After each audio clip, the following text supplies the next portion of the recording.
Well, hello there. I've given Foxy some makeup, hence the white lips, so you can see them better move on camera. Um, and I've tried and rehearse a bit, because it does take a bit of um, practice to get this right using the left hand. Um, so I'm using this little trigger which fits in the palm of my hand, and I can make the eyes close and open back up, while still it could even be thinking or sleeping or napping and talking.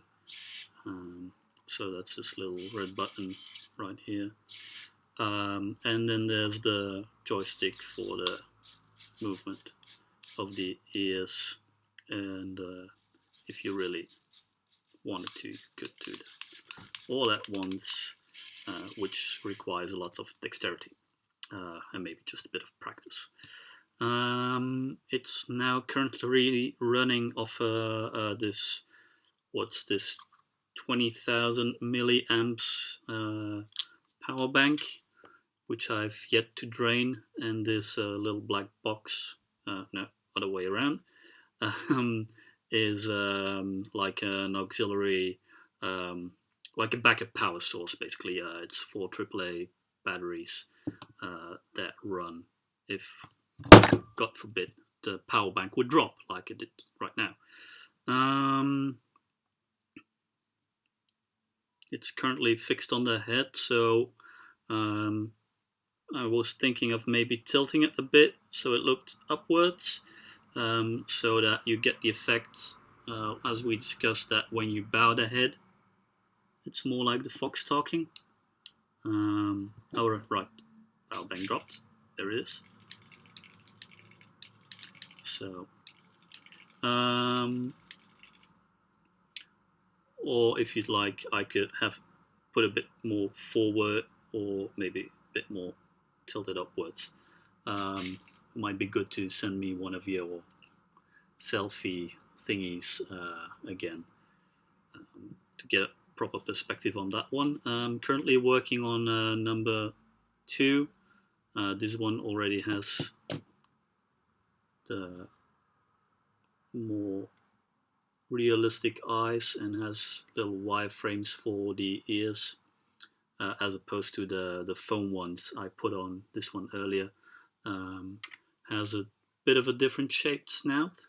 This one I pulled off one of those taxidermy molds, so it's a bit more fox-like.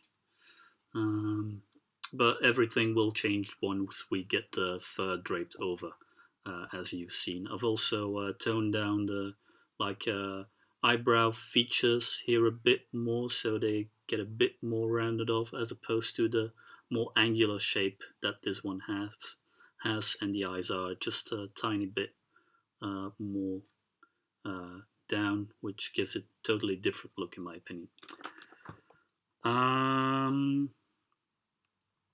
So eyes, ears, mouth. All right, the jaw is currently a bit slower to open, as you can see, as opposed to the eyes, which go quite fast. I've done this because for me, it feels like a more natural way of talking, as if you do the more rapid, more robotic, and what's the word? Like the really quick movements, which feels a lot more fake to me than like this more open and organic closing of the mouth. I don't know whether you can see it really. Like I said, it does require some bit of practice and rehearsing. So maybe we should look into that as well to get one of these out to you, Kim, maybe get a feel for it and maybe give some feedback on actually using it and playing with it. But maybe we should look into that. Same as with getting the frozen fox over here. Don't know whether that will pass customs or not. Don't know whether this will, but yeah, something to look into. Right? Any more questions? Feel free to ask. Feel free to shoot a video or a selfie or a chat or anything, an email my way, and speak to you guys soon. So, bye.